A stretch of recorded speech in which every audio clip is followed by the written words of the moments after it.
Marilah kita berdoa sesuai kepercayaan masing-masing.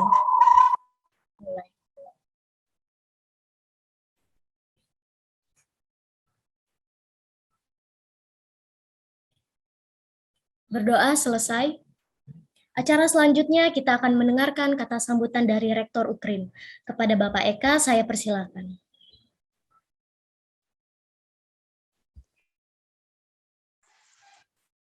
Assalamualaikum warahmatullahi wabarakatuh.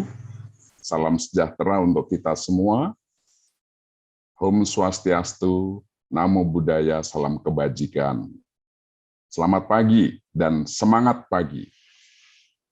Bapak, Ibu, Saudara sekalian peserta webinar, kami menyambut dengan sangat antusias webinar pada hari ini yang terasa istimewa karena diselenggarakan langsung dari tengah-tengah ladang, tengah-tengah bentangan cakrawala.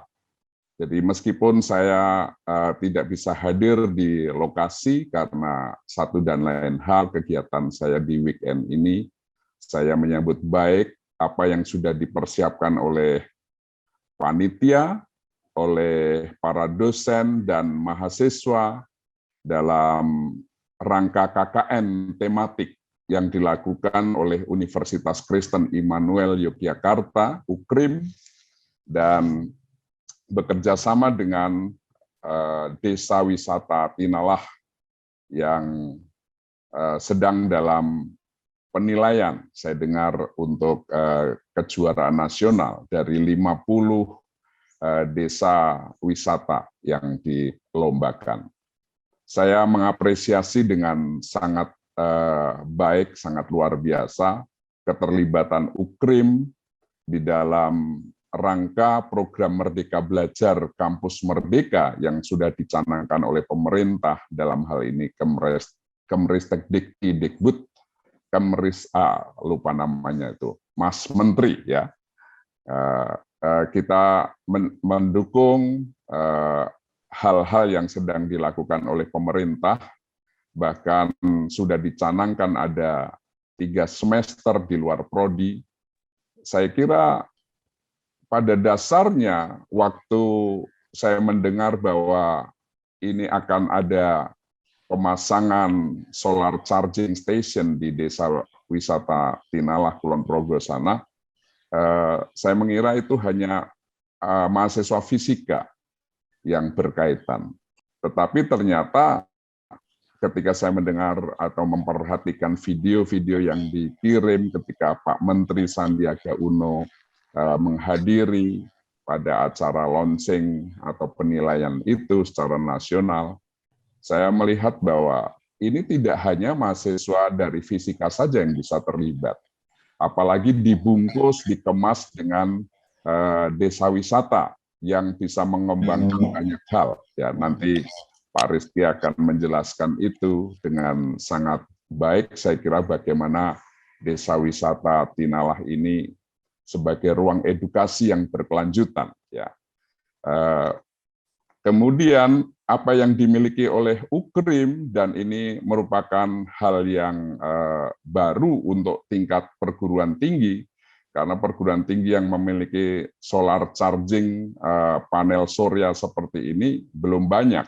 Ya, di Jogja saja mungkin masih bisa dihitung dengan jari yang adalah kota pendidikan.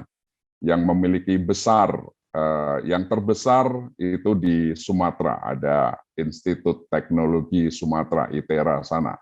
Tetapi UKRIM sebagai kampus menengah yang jumlah mahasiswanya baru sekitar 1.500 mahasiswa aktif, kita diberkati Tuhan oleh karena kedatangan seorang yang ahli di bidangnya, yaitu Bapak Daniel Piangka yang nanti adalah salah satu pembicara dalam webinar untuk pagi hari ini.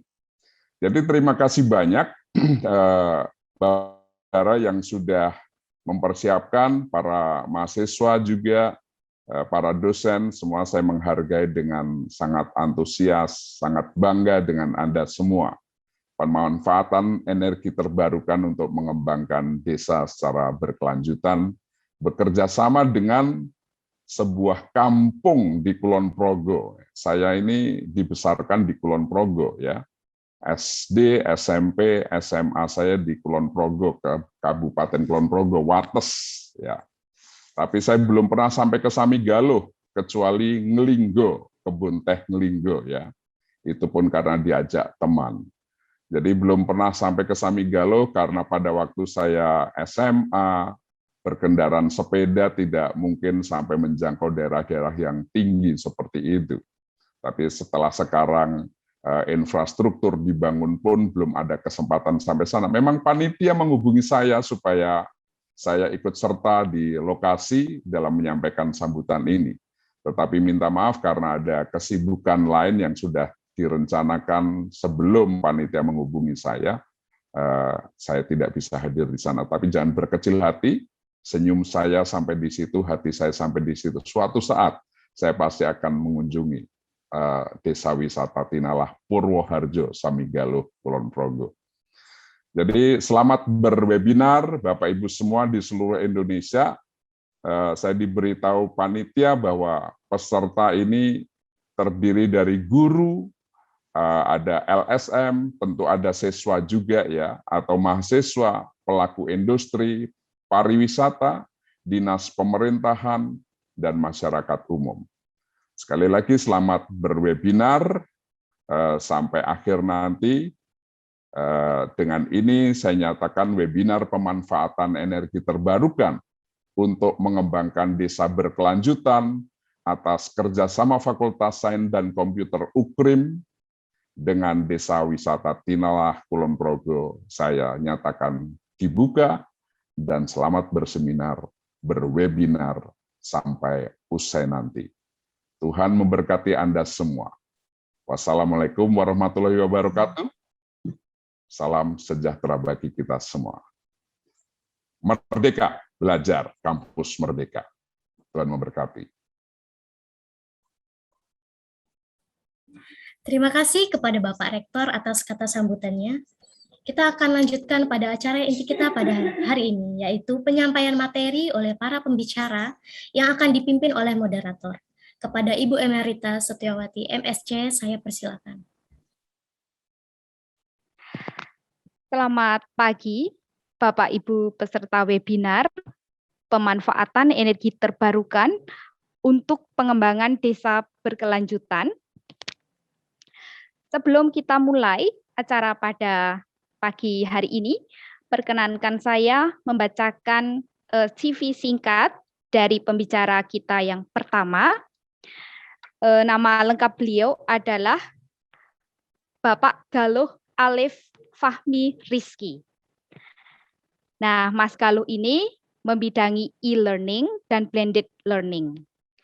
Beliau juga seorang edukator, peneliti, kemudian developer, desainer, traveler, dan juga digital marketer. Saat ini, beliau aktif mengembangkan pariwisata dengan konsep desa wisata di Kulon Progo, kemudian juga pendampingan usaha kecil menengah ya di daerah istimewa Yogyakarta. Beliau juga aktif dalam pengembangan portal belajar wilangan EduSpace. Nah, beliau menyelesaikan studinya di Universitas Negeri Yogyakarta dalam bidang teknologi informasi. Nah, untuk selanjutnya kami persilahkan Mas Galuh untuk menyampaikan materinya.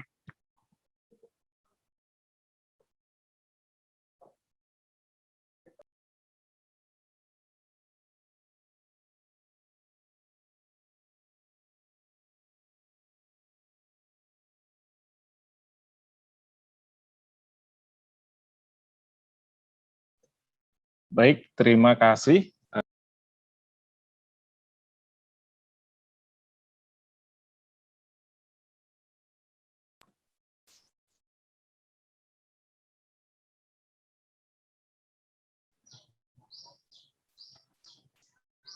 Selamat pagi, apakah suara saya terdengar?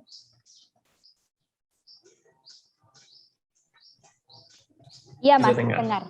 Iya, terdengar. Oke. Baik, terima kasih sebelumnya. Selamat pagi semuanya. Perkenalkan, nama saya Galuh dari Desa Wisata Tinala. Sebelumnya salam hormat untuk Pak Rektor, Ukrim. Salam hangat dari Desa Wisata Tinala. Kemudian yang kami hormati pula Pak Daniel serta rekan-rekan semuanya. Pada kesempatan ini saya akan berbagi atau sharing dengan rekan-rekan semuanya terkait dengan desa wisata sebagai ruang edukasi berkelanjutan, dan ini menjadi salah satu visi kami di Desa Wisata Tinala, bagaimana nanti rekan-rekan di Desa Wisata Tinala ini dapat mengoptimalkan semua potensi yang ada di Desa Purwoharjo, Samigaluh Kulon Progo ini menjadi salah satu ruang edukasi, ruang aktivitas untuk masyarakat. Dan ini semoga nanti bisa menjadi referensi atau gambaran kita semua untuk bagaimana kita bisa mengoptimalkan lingkungan sekitar ini menjadi salah satu ruang untuk bisa mengoptimalkan semua potensi. Nah, pada kesempatan ini saya akan sharing terkait dengan desa wisata sebagai ruang edukasi berkelanjutan. Ini menjadi salah satu visi kami di desa wisata. Kami menjadi salah satu ruang untuk pendidikan lingkungan dan budaya. Ini menjadi konsep untuk pending daya, pengembangan konsep di Desa Wisata Tinala. Dan ini adalah gambaran kawasan Desa Wisata Tinala ini berada di kawasan Pegunungan Menoreh, Kabupaten Kulon Progo, Yogyakarta. Ini kami mempunyai potensi alam, potensi budaya, dan ini menjadi salah satu ruang untuk masyarakat bersama wisatawan bisa saling berinteraksi, bagaimana masyarakat dan wisatawan bisa menikmati potensi-potensi yang ada di kawasan desa wisata.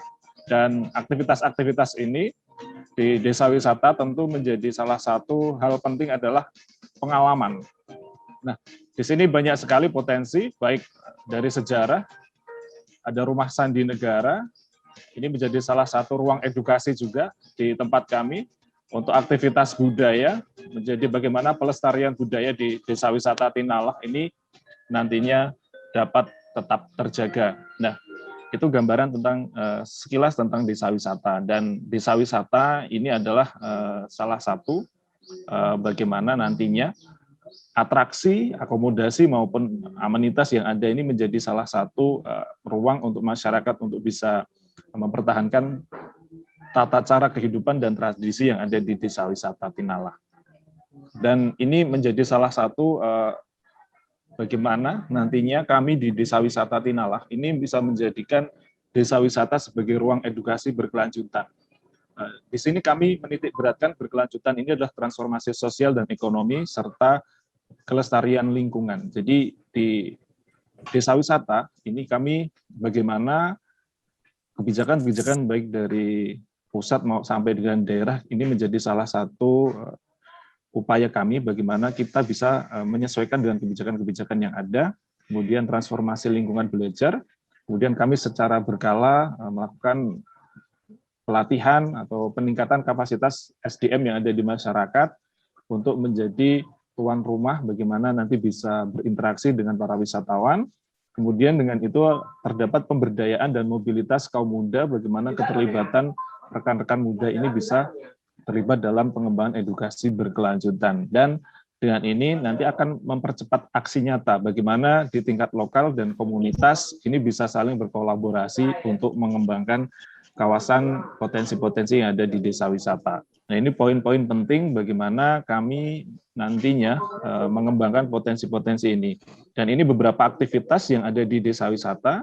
Kita ada edukasi untuk berbagai aktivitas, sejarah, pemanfaatan lingkungan, pemanfaatan produk lokal, dan ini menjadi aktivitas yang menarik. Bagaimana edukasi ini bisa nanti menjadi pendidikan karakter juga, menguatkan karakter wisatawan-wisatawan yang ada di Desa Wisata Tinala.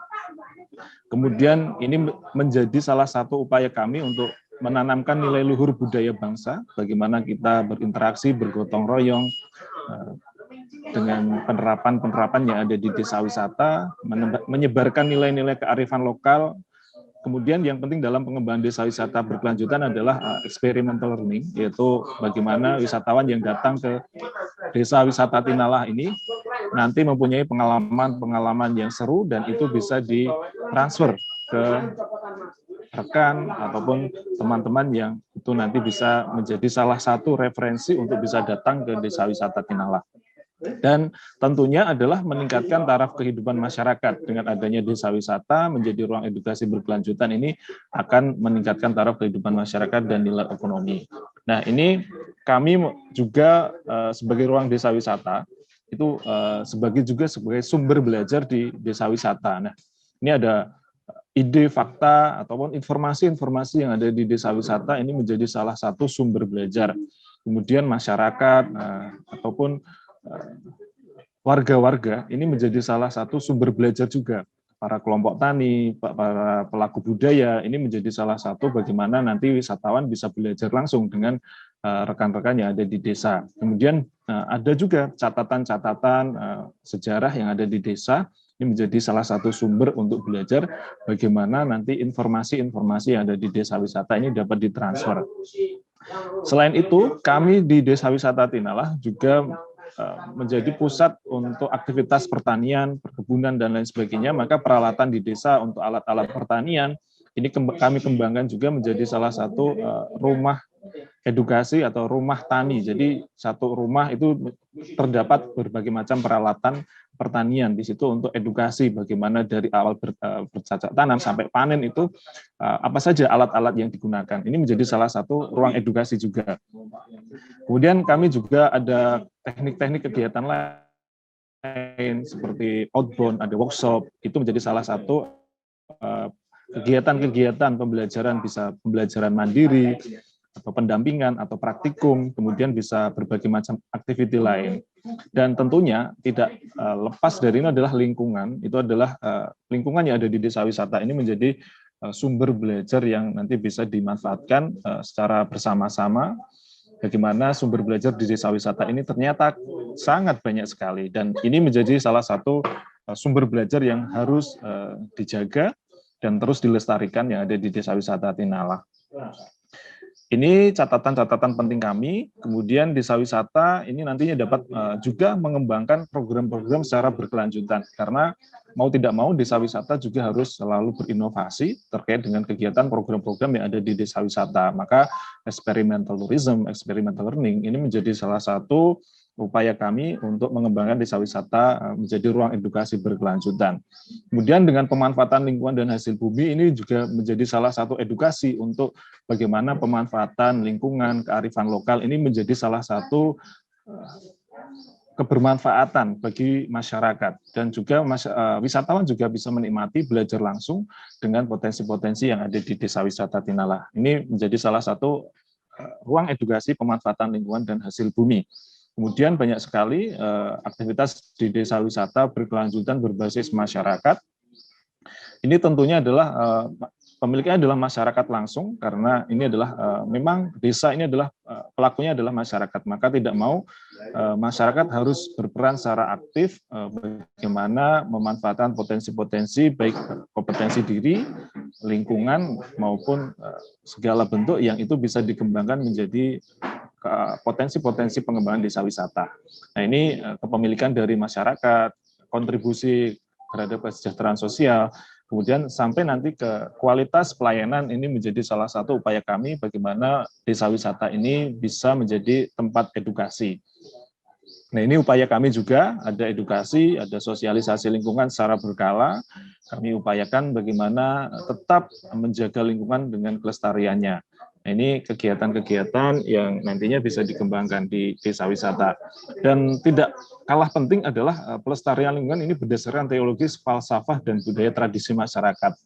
Kami di masyarakat Jawa ini mempunyai konsep Hamamayu Hayuning Bawono, yaitu adalah sisi lingkungan hidup, dan pengelolaan lingkungan hidup ini menjadi suatu upaya kami untuk merawat alam, ekologi, dan sosial. Dan di sini ada bagaimana kami merawat kita sebagai manusia, kemudian budaya, ada air, hutan, tanah, udara, dan ini menjadi salah satu hal yang penting yang kami upayakan dengan berbagai macam aktiviti tradisi, adat, dan budaya yang masyarakat ini masih dikembangkan, terus dilestarikan. Upaya-upaya ini sebagai upaya masyarakat untuk menjaga budaya tradisi masyarakat di Desa Wisata Tinala. Dan ini menjadi salah satu paket yang menarik juga di Desa Wisata Tinala. Harapannya nanti banyak dari teman-teman bisa juga untuk mengembangkan program-program yang menarik untuk pengembangan kawasan desa wisata. Dan ini adalah upaya-upaya penting kami menjadi ruang edukasi yang berkelanjutan adalah tetap menjaga nilai-nilai falsafah Jawa tentang membangun gotong royong, tentang hamemayung hayuning bawono, memelihara kehidupan. Ini menjadi upaya kami untuk terus bagaimana mengembangkan desa wisata menjadi ruang edukasi secara berkelanjutan. Kemudian selain potensi-potensi ataupun falsafah-falsafah yang ada di Jawa, khususnya di masyarakat Yogyakarta, di pengembangan pariwisata, ini kami juga harus menyesuaikan juga bagaimana program pengembangan yang berkelanjutan. Jadi desa wisata sebagai ruang edukasi berkelanjutan nantinya juga harus memiliki manfaat secara keadilan sosial, efisiensi ekonomi, dan juga yang tidak kalah penting adalah tentang pelestarian lingkungan. Dan ini menjadi salah satu upaya kami mewujudkan program Sustainable Development Goals secara bersama-sama melalui desa wisata. Kemudian ini terkait dengan SDGs secara berkelanjutan, menjadi salah satu poin penting juga bagaimana kami desa wisata mengembangkan model pentahelik, komunitas, akademisi, kemudian pelaku usaha, media, dan pemerintah. Kita di desa wisata tidak bisa terlepas dari kolaborasi pengembangan di pentahelik ini. Ini salah satu upaya juga dengan rekan-rekan dari UKRIM melalui program KKN, ini juga mengembangkan kawasan desa wisata melalui program yang nantinya teman-teman bisa akan saksikan secara langsung bagaimana proyek yang bisa dikembangkan di desa wisata ini mendukung kawasan desa wisata Tinala menjadi ruang edukasi berkelanjutan. Dan ini program-program experimental learning, masyarakat bersama wisatawan juga terlibat langsung melalui aktivitas-aktivitas, dan ini menjadi pilihan menarik bagaimana potensi alam ini bisa dijadikan sebagai program-program berkelanjutan yang itu nanti secara bersama-sama dapat dirasakan baik itu masyarakat maupun oleh wisatawan. Dan program-program ini menjadi salah satu bagian penting dari program experimental learning. Wisatawan bisa mengalami, bisa merasakan, bisa juga ikut menganalisa, memutuskan, ataupun berbagai macam aktiviti-aktiviti lain bersama masyarakat, nanti berkolaborasi dalam program experimental learning. Dan upaya ini tentu diwujudkan dalam ruang edukasi secara berkelanjutan di masa pandemi, ini juga harus menerapkan protokol kesehatan. Dan ini menjadi salah satu upaya kami bagaimana potensi-potensi alam, potensi sejarah ini bisa menjadi salah satu atraksi wisata yang nanti bisa dinikmati. Ini adalah kegiatan live-in, dan wisatawan ini langsung tinggal di masyarakat, tinggal aktivitas pengalaman-pengalaman yang belum mereka dapatkan di tempat lain. Dan ini menjadi salah satu paket menarik di Desa Wisata Tinala untuk bagaimana program edukasi berkelanjutan ini desa wisata menjadi ruang bagaimana orang-orang belajar dari kami tentang kehidupan, tentang arifan yang ada di desa wisata. Ini aktivitas masyarakat ini diikuti secara langsung oleh wisatawan. Jadi siapapun nanti wisatawan yang datang ini bisa menikmati aktivitas lain yang bisa itu menjadi pengalaman seru oleh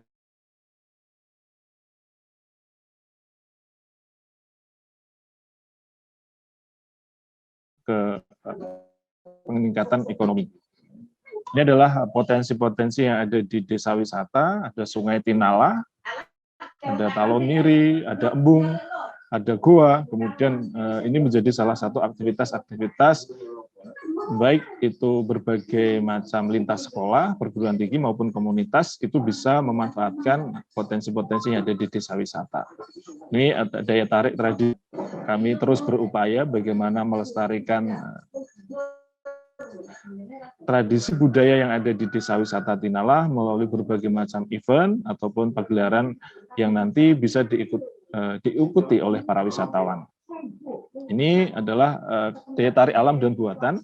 Kita juga ada program konservasi, program pemanfaatan lingkungan. Ini menjadi bagaimana masyarakat bisa terlibat langsung, bisa menjadi pemandu, bisa terlibat dalam kegiatan-kegiatan kolaborasi untuk pelestarian lingkungan.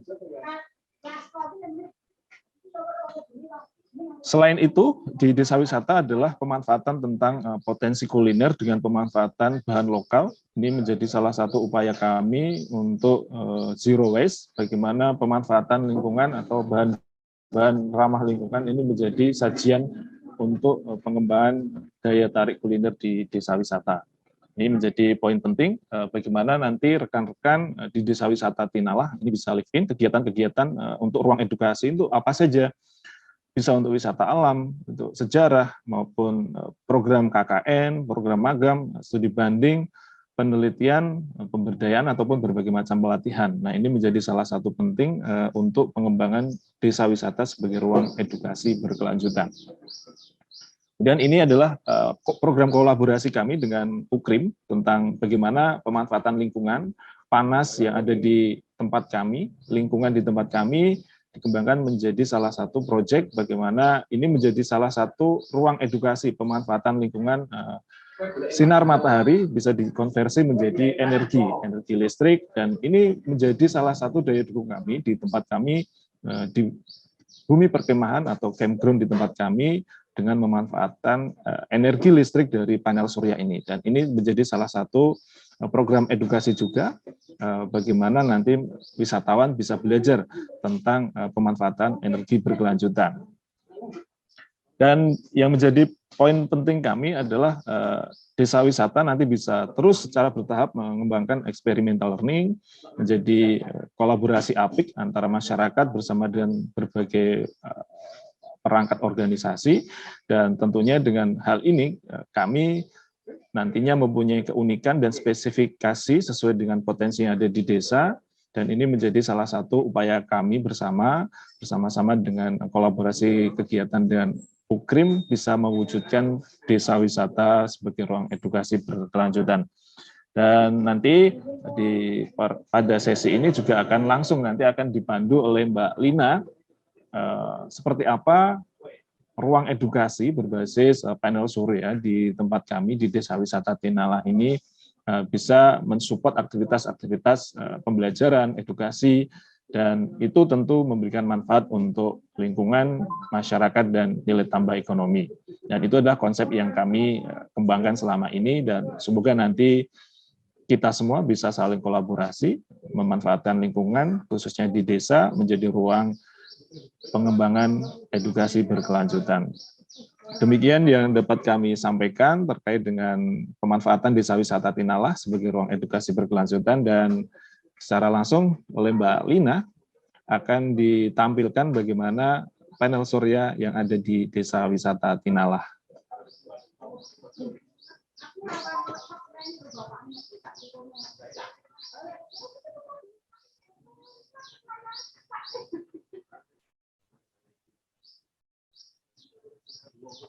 Di Desa Tinala. Nah, jadi sistem ini dibangun dengan menggunakan sistem off-grid ya. Oke, dalam sistem ini terdapat beberapa komponen-komponen penting, yaitu yang pertama, terdapat solar panel dengan ukuran 120 watt peak. Kemudian, di sini juga ada dua box. Box ini berisikan dua komponen-komponen penting lainnya, yaitu box pertama berisi inverter, serta ada solar charge controller. Jadi inverter yang warna merah ini punya daya maksimal sebesar 300 watt. Inverter ini digunakan untuk mengubahkan arus DC menjadi arus AC. Kemudian terdapat juga solar charge controller, ini untuk mengatur arus yang masuk dan keluar dari baterai. Nah, jadi semuanya bisa melihat ya, ada inverter sama solar charge controller juga. Kemudian di box yang satu terdapat baterai. Jadi di box yang ini terdapat baterai. Baterai ini digunakan untuk sebagai penyimpanan cadangan energi ya. Jadi saat malam hari sumber energinya itu berasal dari baterai. Oke. Dan ada juga beberapa komponen penting lainnya, yaitu ada USB. Jadi semuanya bisa melihat di sini ada 4 port untuk pengecasan HP. Jadi kita bisa menggunakan kabel USB langsung. Kemudian selain ada port USB-nya juga, terdapat stop kontak waterproof. Jadi ini bisa kita gunakan untuk mengecas laptop. Nah, sistem ini kami membangunnya dengan perencanaan beban sekitar 4 buah HP dan 1 laptop. Teman-teman, kita bisa melihat di sini cara menggunakannya ya. Jadi yang pertama ada lampu, bisa diperlihatkan lampunya. Jadi lampu dinyalain. Nah, jadi lampunya masih berfungsi ya. Ini berasal langsung dari cahaya matahari energinya. Kemudian kita juga bisa mengecas HP.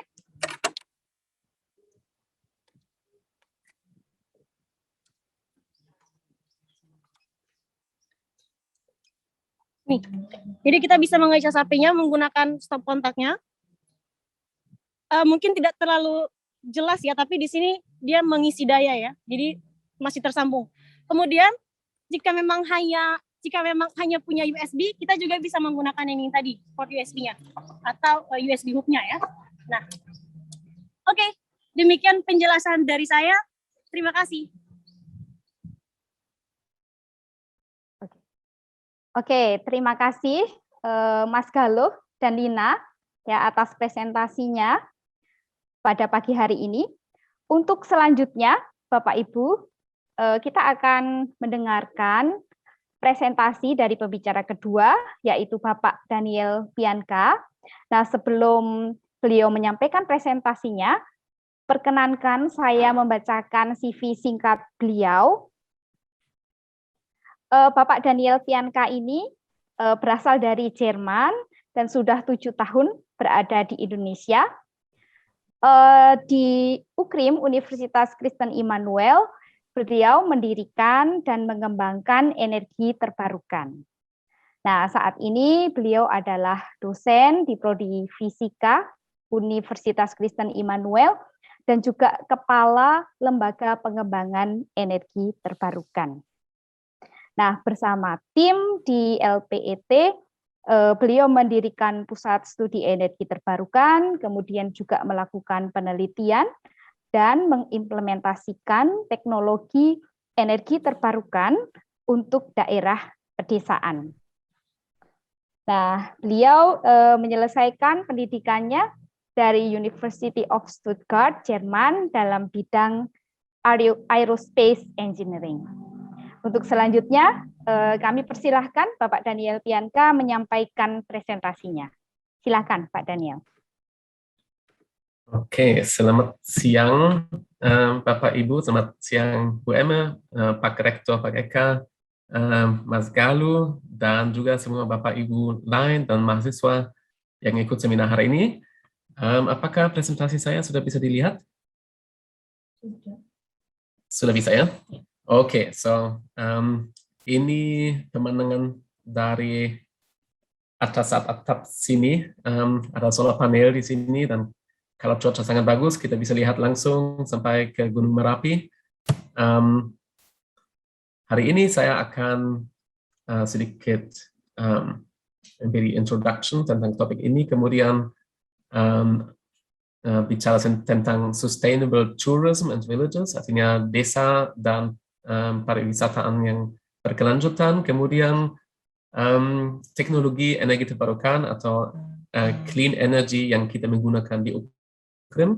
Kemudian kita akan bagaimana kita bisa menerapkan energi terbarukan atau energi bersih untuk desa dan pariwisataan berkelanjutan. Ya, siapa saya itu tadi Bu Emma sudah menjelaskan, artinya kita langsung lanjutkan ke poin berikutnya. Mengapa energi terbarukan dan pariwisataan sangat cocok untuk kerjasama? Mungkin orang dari pariwisata tahu ada beberapa tantangan. Pariwisata sangat tergantung juga kegiatan yang ada di dunia yang lain, ya, seperti ya sekitar 20 tahun lalu ada 9/11, ada teror di Amerika Serikat. Setelah itu penerbangan pesawat sangat turun, pasti juga kurang banyak wisatawan. Kemudian 2008 ada krisis ekonomis yang juga lebih susah karena orang tidak punya cukup banyak uang untuk wisata. Sekarang kita di dalam pandemik coronavirus dan ada global warming, pemanasan global, yang ada krisis yang tidak hanya 1 atau 2 tahun, tetapi itu ada di waktu ini, dan kita sekarang sangat usahakan supaya itu tidak terlalu, supaya dampak tidak terlalu susah untuk hidup kita. Saya dapat informasi waktu saya ke Bali kemarin, dan saya ke satu desa, satu tempat, mereka bilang turis atau wisatawan di Bali menggunakan 2.500 liter air setiap hari, dibandingkan dengan orang lokal hanya 180 liter. Turis menggunakan 3,7 atau memproduksi 3,7 kg sampah setiap hari, dibandingkan dengan orang lokal hanya 0,7 kg. Dan 50% dari sampah akan dibuang di tanah saja, di pinggir jalan. Dan artinya beberapa orang bisnis pariwisataan yang sadar bertanya apa yang kita harus lakukan supaya itu ya bisa diubah. So, dengan hal-hal itu kita bisa lihat memang ada beberapa tantangan untuk pariwisataan dengan beberapa krisis global, tetapi juga dengan tantangan lokal. Artinya pariwisata memang harus sangat resilient bahasa Inggris, atau harus sangat tangguh, harus sangat robust supaya bisa tahan masa depan. Tetapi kita juga bicara tentang tidak hanya pariwisata, tetapi juga desa berkelanjutan. Dan kami dari UKRIM sering ke Sumba. Ini satu foto di Sumba bulan Juli tahun ini. Tadi di beberapa daerah di Indonesia juga masih ada beberapa tantangan yang besar. Contohnya di Kalimantan, di Papua, di NTT, tapi juga di beberapa desa lain masih ada tantangan dengan listrik. Contohnya di desa ini kita bisa lihat kalau sangat kecil, bisa lihat solar panel di atas atap, sangat kecil mungkin ya seperti satu kertas DIN A4 ya, supaya orang bisa menggunakan lampu listrik. Tetapi juga dari mahasiswa kami di waktu kuliah online ada beberapa mahasiswa, contohnya dari Kalimantan, yang susah untuk ikut karena siang hari tidak ada listrik. Artinya HP hanya bisa digunakan 1-2 jam, 3 jam. Setelah itu HP mati, dan karena tidak ada listrik tidak bisa dicas lagi. Selain listrik juga ada tantangan dengan pasokan air yang tidak mencukupi. Contohnya juga lagi di Sumba, contohnya di desa ini, mereka harus jalan jauh untuk ambil air, dan itu biasanya siswa dari SMP mungkin yang harus ambil air. Artinya sebelum ke sekolah mereka sudah ambil jerigen, dan desa ini di atas bukit, mereka harus turun. Dan nanti waktu pulang dari sekolah mereka harus ambil jerigen ke atas desa, seperti di sini. Dan itu beberapa tantangan yang ada, walaupun di sisi lain pasti hidup di sana, ya seperti untuk saya seperti turis sangat menarik ya hidup di sana. Tetapi tantangan untuk orang lokal memang sangat-sangat susah. So artinya dengan tantangan untuk wisata, tetapi juga untuk desa-desa, saya pikir kerjasama di antara energi terbarukan dan pariwisataan atau desa itu sangat cocok. Karena tujuan dari pariwisata itu pasti melindungi alam yang ada, karena alam itu dasar untuk bisnis ya. Biasanya kalau desa wisata di Tinala itu alam sangat indah ya. Penciptaan dari Tuhan yang sangat indah, dan kita sangat senang untuk menikmati alam ini. Artinya kita harus melindungi alam ini supaya kita bisa manfaatkan atau menikmati alam ini. Dan itu memang ya untuk wisatawan kita mau menikmati, untuk bisnis mereka mau juga menggunakan ini sebagai bisnis ya. Artinya kita memang harus melindungi alam, dan itu tujuan dari wisata, pariwisata, tetapi juga dari energi terbarukan, karena kami juga menggunakan energi yang bersih, yang berkelanjutan, supaya ya lingkungan tidak dihancurkan, dan juga supaya global warming bisa dibatasi.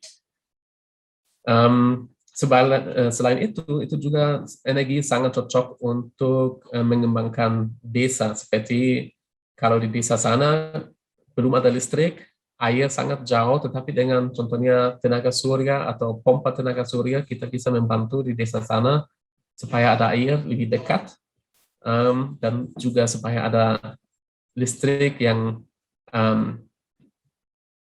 selalu ada, tidak hanya malam hari, tetapi 24 jam, dan juga terjangkau. Maaf.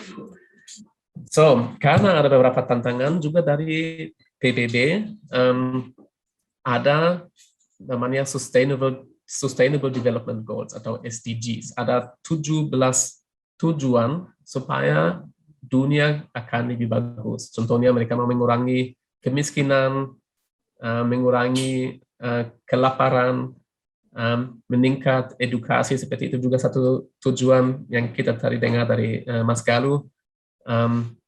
Tetapi juga ada beberapa tujuan lain, dan saya akan fokus ke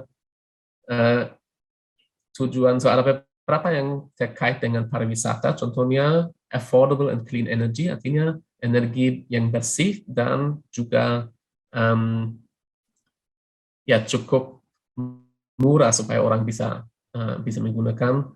Tapi itu juga tentang ya, tujuan 8 itu tentang decent work and economic growth, artinya tumbuhan ekonomis dan pekerjaan. Itu juga tentang industri, inovasi dan infrastruktur, dan satu poin yang sangat penting, responsible consumption and production, artinya produksi, konsumsi yang bertanggung jawab. So, karena mungkin kalau kita hanya tahu teori, itu kadang-kadang susah untuk mengerti.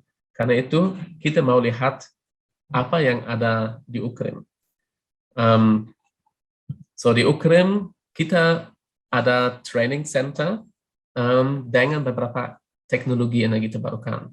Kita punya solar panel, solar on-grid system, artinya solar system yang kita bisa lihat di atas ini, itu dikoneksi dengan PLN, dan kita bisa produksi listrik untuk kantor di gedung besar ini.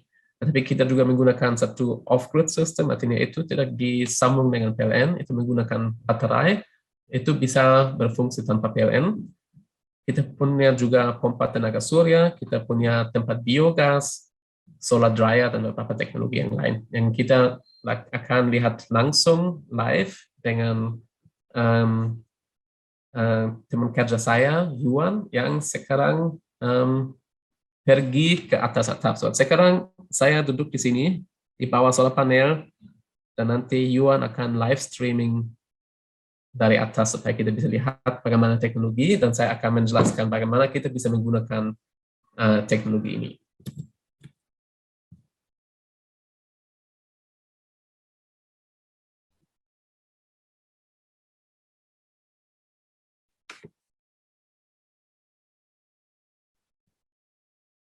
So, kita tunggu sebentar sampai Yuan sudah siap.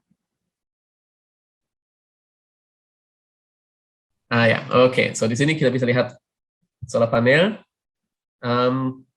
So ini solar system terdiri dari 36 solar modul dengan masing-masing 275 watt atau yang total 9.900 watt atau hampir 10 kilowatt. Itu produksi cukup banyak listrik untuk 2 kantor prodi di gedung di samping, dan itu sangat membantu waktu waktu kita kuliah online. Waktu itu dosen-dosen masih ke kantor, tapi mahasiswa tidak ada. Waktu itu kita hemat 80% dari biaya listrik dari solar panel. Artinya 80% dari listrik yang kita konsumsi di kantor untuk AC, untuk lampu, untuk laptop, untuk semuanya dari solar panel ini, dan 20% kita masih harus beli dari PLN. So waktu kita pasang solar system ini di Ukrim 2018, ada pengaturan baru untuk memasang solar system di atas atap. Artinya itu dari pemerintah, dari PLN, sudah ada program pembangkit listrik tenaga surya atas atap yang bisa digunakan dan itu langsung dikoneksi dengan PLN. Artinya karena ya produksi itu sangat tergantung matahari. Ya. Kalau ada matahari kita produksi banyak, kalau ada awan itu turun, kalau malam tidak ada produksi. Artinya kalau solar panel sendiri tidak bisa digunakan langsung untuk di rumah, tetapi itu disambung dan nanti kita lihat bagaimana caranya. Mungkin saya akan share lagi presentasi saya.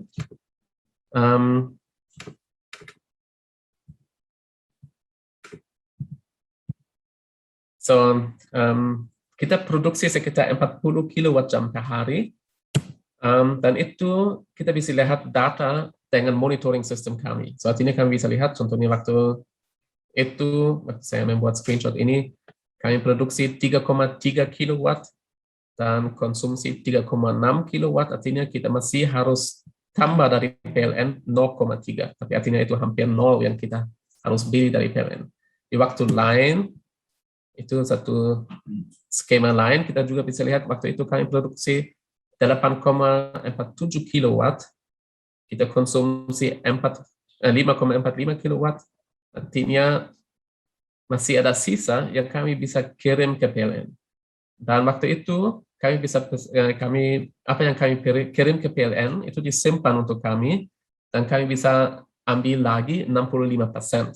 Yang 35% itu untuk PLN untuk menggunakan jaringan listrik.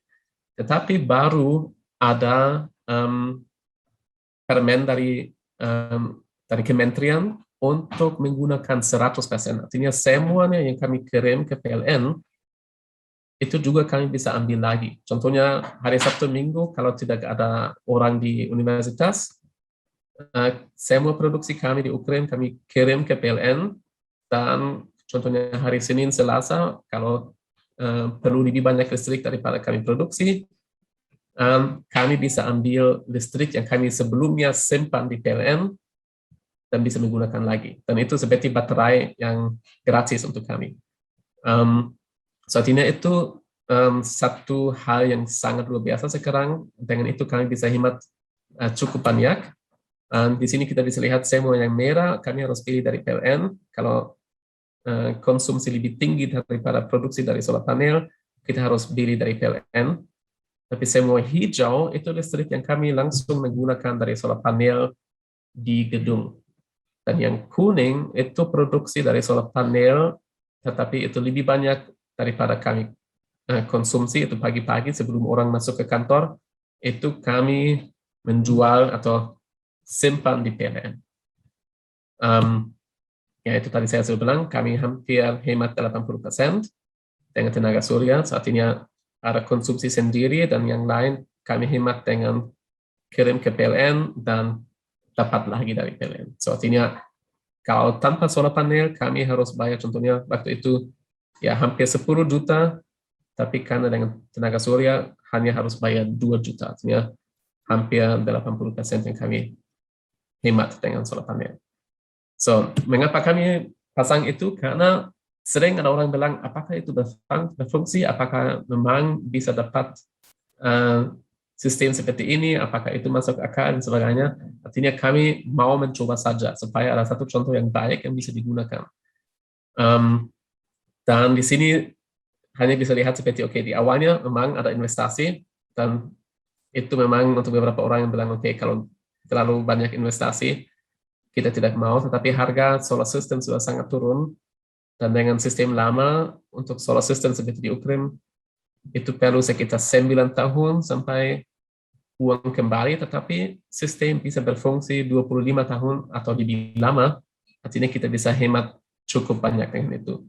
Tapi dengan kebijakan baru, itu hanya 7 tahun sampai investasi kembali, sampai return of investment, dan kita bisa hemat sampai, artinya investasi sekitar 150 juta, dan kita bisa dapat lebih dari 500 juta, setengah miliar. Ya.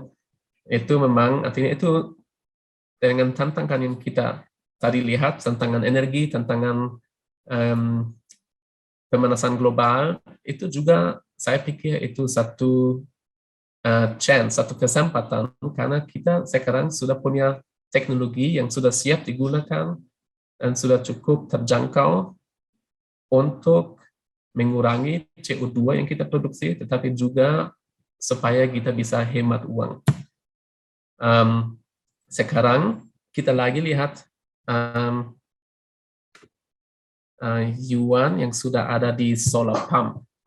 So itu di outdoor lab kita. So ini di kanan, di sisi kanan kita bisa lihat solar panel itu 600-an watt yang cukup untuk menggunakan pompa dan bisa mengisi tangki ini yang 2000 liter di dalam 1 jam sekitar, hanya dengan tenaga surya.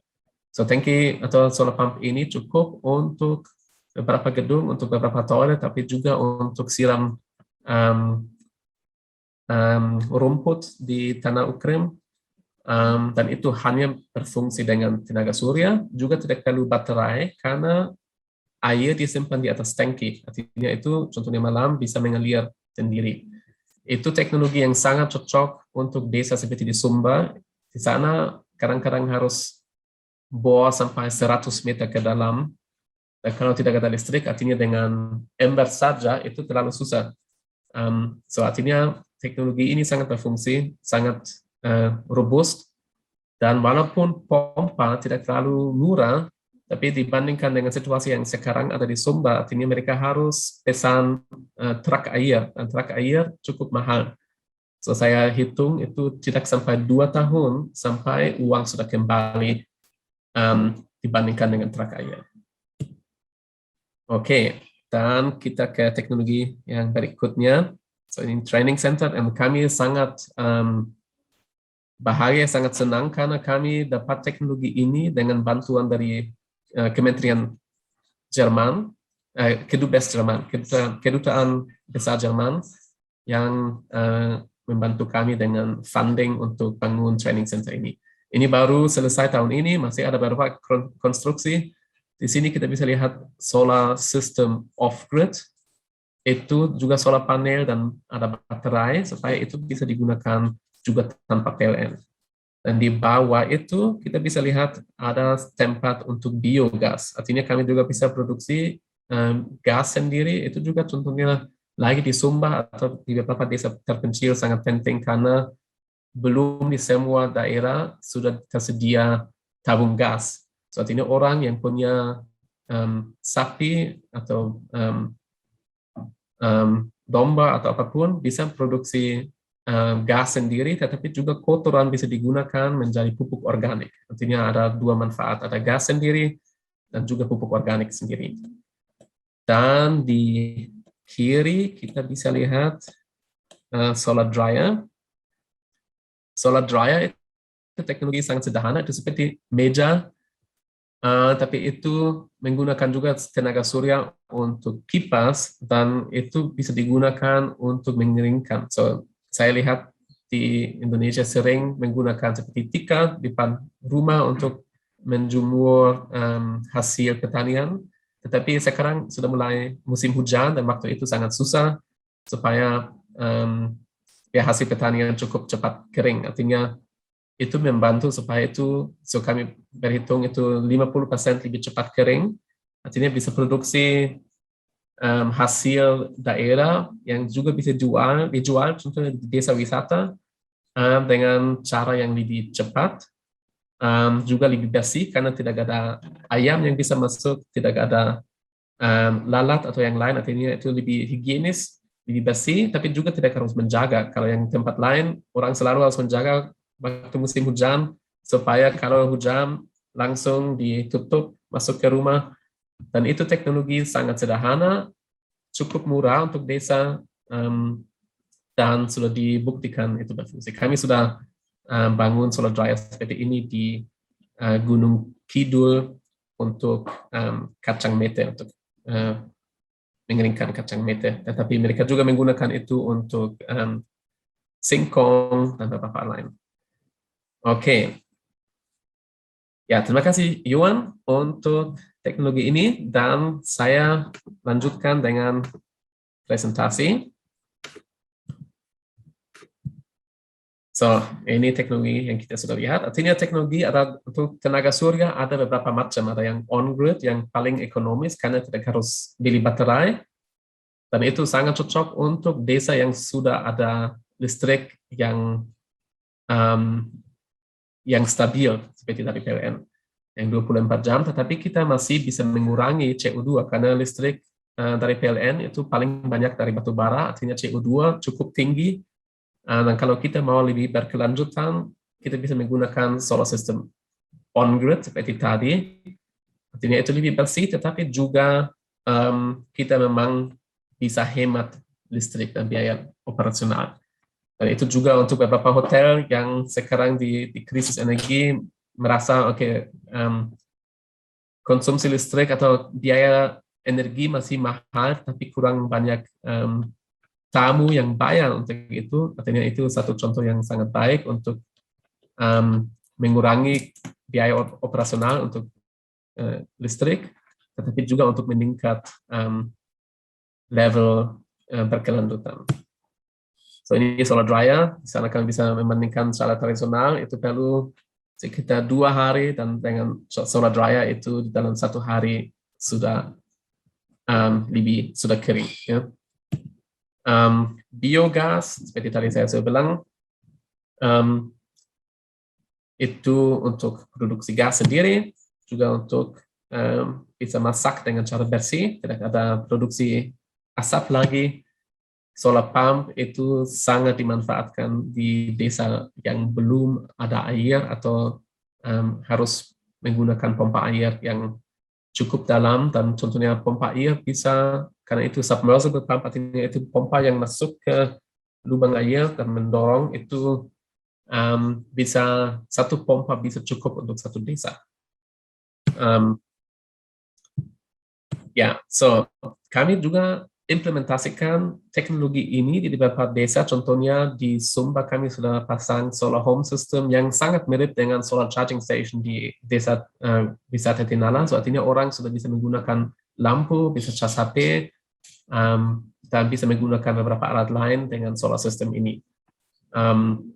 Dan sekarang ada satu alumni yang Rio, di alumni fisika dari Sumba, yang di waktu ini sekarang juga akan pasang sistem-sistem ini di Sumba lagi.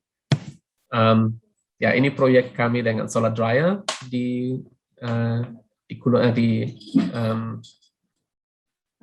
Karangmojo, desa Karangmojo, untuk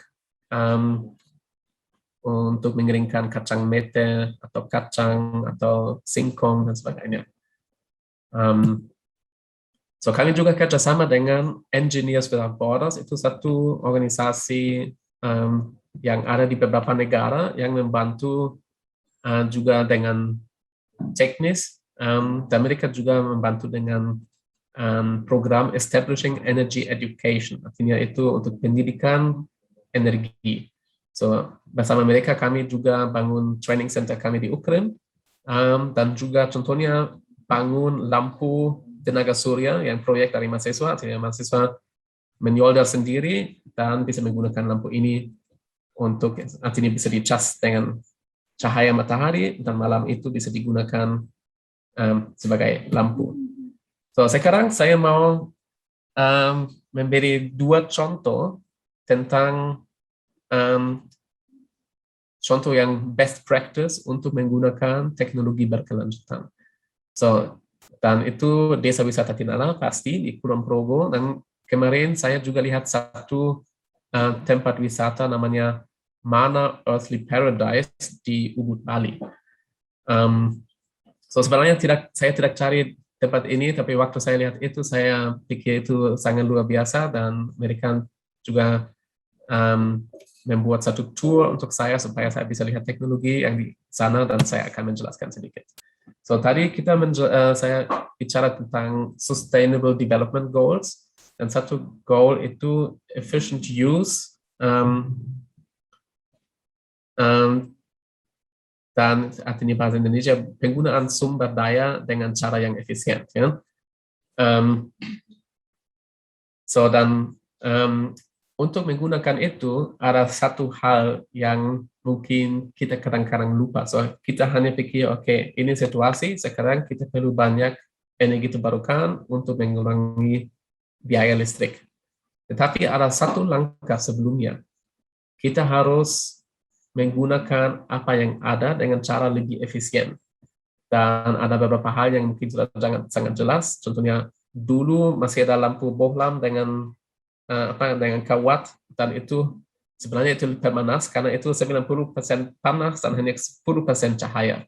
Tapi sekarang kita sudah menggunakan lampu LED, itu hampir semuanya cahaya dan hanya 10% panas. Artinya dengan itu kita dapat cahaya yang sama, tapi dengan hanya sekitar 1/10 banyak listrik. So itu sudah mungkin semuanya orang tahu dan menggunakan, dan lampu yang lama sudah susah dibeli. Tapi dengan itu memang kita sudah bisa mengurangi kebutuhan listrik dengan cara sangat baik. Satu hal itu AC atau air conditioning. Dan mungkin kita belum tahu, tapi AC itu perlu banyak listrik. Ya. Dan itu seperti kalau kita menggunakan satu AC, itu sama seperti 15 atau 3 sampai 30 kipas angin. Ya. So, artinya kalau kita menggunakan kipas angin dan tidak harus pakai AC, kita sudah bisa hemat banyak listrik. Atau satu AC bisa seperti 100 sampai 200 lampu LED. Ya. So, artinya satu AC memang perlu banyak listrik. Artinya setiap jam yang kita bisa hemat dengan AC, itu sudah banyak listrik. So, dan itu satu poin yang sangat penting. Kita harus mengurangi konsumsi listrik dulu dengan cara yang pintar. Ya. So, pasti kita tidak mau keringat. Ya. Tetapi apakah ada solusi supaya kita tidak keringat, tapi juga tidak harus menggunakan AC? Ada contohnya kalau kita ke tempat camping atau berkemah di Dewi Tinala. So, kalau kita camping, kita tidak menggunakan AC. Kita menggunakan AJ, ya, angin jendela. Kita menggunakan angin dari alam yang cukup segar dan tidak perlu AC. Artinya memang camping itu satu bentuk pariwisata yang sangat berkelanjutan, karena itu sudah sangat mengurangi dampak untuk energi. Artinya di sana desa wisata Tinala sudah sangat-sangat bagus, karena tidak perlu banyak listrik untuk pariwisata. Dan listrik yang masih digunakan pasti, apalagi untuk anak muda, selalu mau pakai HP untuk foto, untuk Instagram dan sebagainya.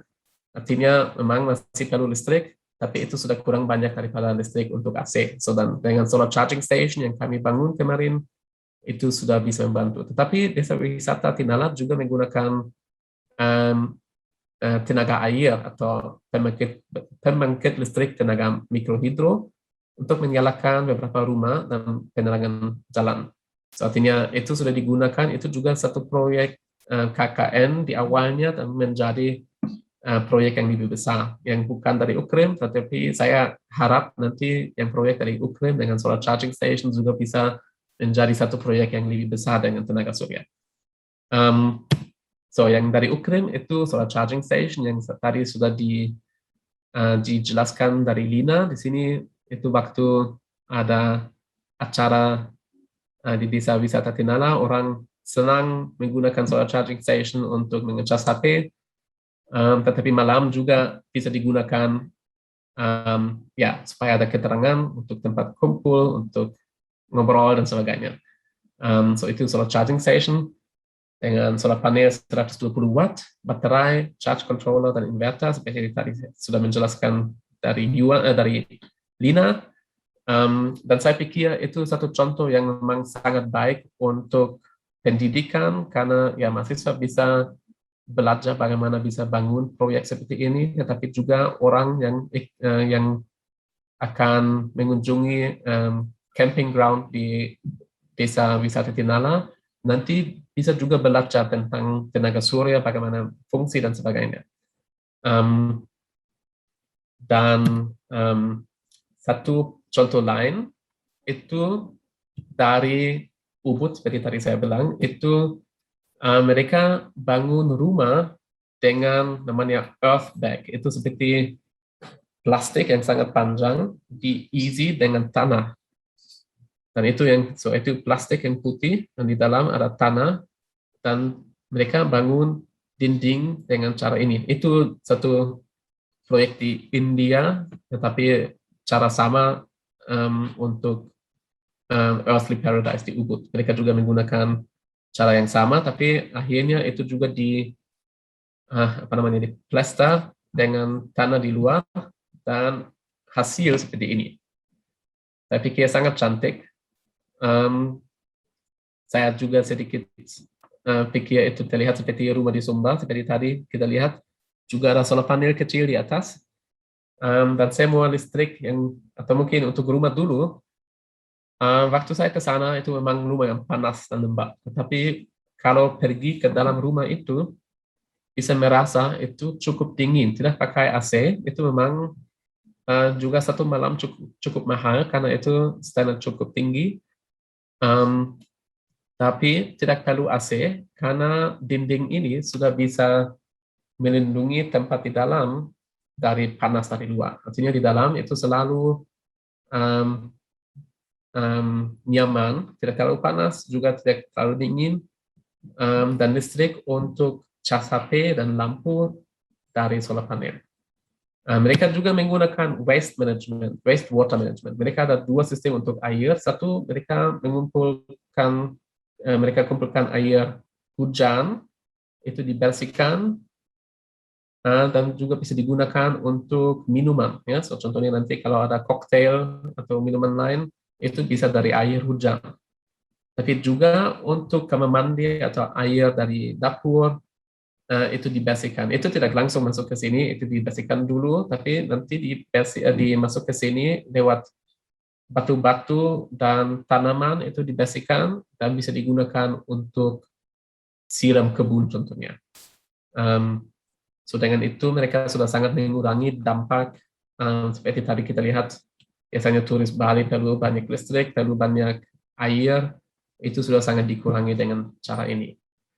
Mereka juga ada seperti solar charging station, dan itu dengan cara sangat menarik. Mereka ada beberapa solar panel kecil yang hitam, dan itu digunakan untuk lampu-lampu di sini. Artinya malam lampu menyalakan dari listrik dari solar panel ini.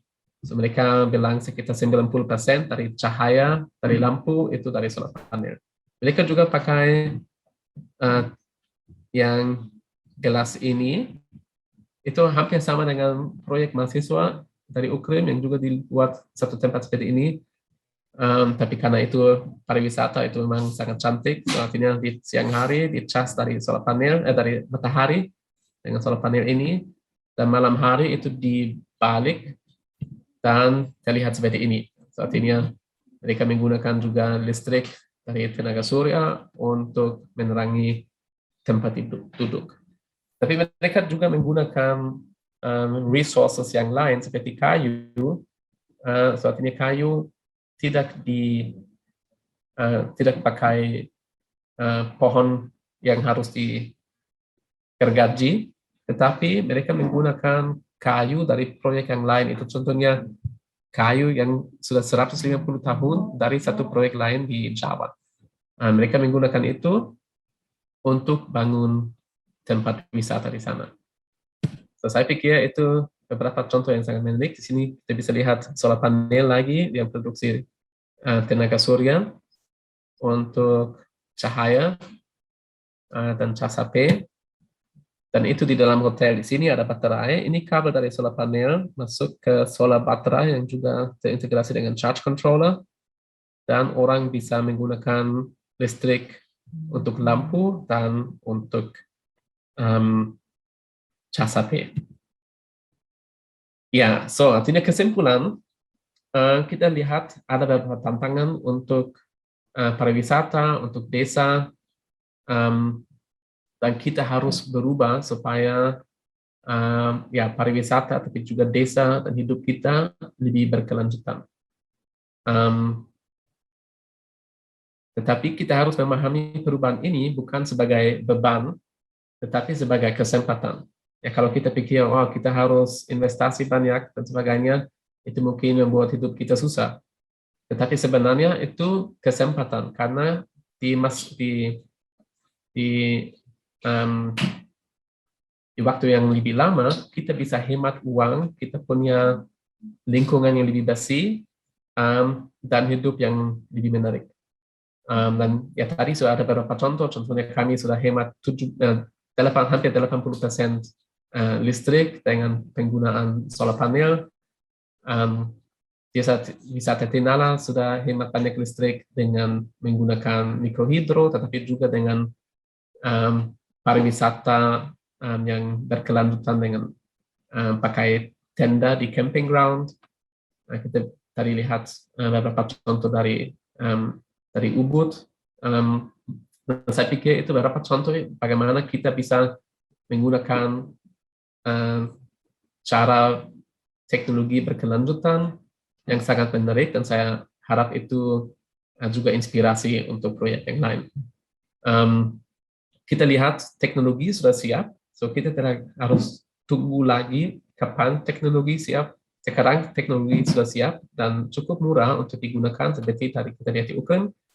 Dan saya harap itu bisa juga dimanfaatkan di desa wisata Tinala, seperti kita mungkin bisa bangun lebih banyak charging station di camping ground atau di bukit-bukit yang saya lihat ada juga lampu dan sebagainya yang masih pakai kabel dari bawah, tapi mungkin di masa depan itu bisa menggunakan tenaga surya langsung, tapi mungkin juga bisa menggunakan PLTS atap yang sekarang sudah mungkin saya pikir itu sudah teknologi yang paling ekonomis karena tidak perlu baterai. Artinya itu bisa digunakan 20 tahun dan juga untuk maintenance sangat-sangat rendah. So itu harus dipasang, harus dibersihkan, kadang-kadang dicek, tetapi biasanya tidak ada banyak biaya operasional, hampir nol. Dan waktu saya bicara dengan orang di Bali, mereka juga bilang, saya tanya apakah itu untuk mereka beban untuk bangun tempat wisata seperti itu, karena itu pasti banyak investasi di awalnya, tapi mereka bilang sebenarnya mereka lihat itu seperti bisnis, karena dengan itu banyak orang tertarik untuk pergi ke sana. Itu tempat wisata yang berbeda dengan tempat wisata lain, dan orang sangat senang untuk lihat itu. So, artinya itu beberapa contoh, dan saya harap itu sebagai inspirasi. Dan ini foto waktu Pak Menteri Pariwisata ke Desa Wisata Tinala, juga ada Mas Galuh di sisi kanan, waktu lihat solar charging station kami. Dan ya terima kasih, dan saya pikir setelah itu ya saya kembalikan ke Bu Moderator, Bu Emerita. Terima kasih. Ya, terima kasih Pak Daniel presentasinya. Berikutnya kita akan memasuki sesi tanya jawab. Ini sudah ada pertanyaan dari Pak Josa Surya. Mungkin saya akan langsung membacakan 2 pertanyaan. Setelah itu kemudian Bapak narasumber akan menjawab. Ya. Nah, yang pertama pertanyaan untuk Pak Daniel.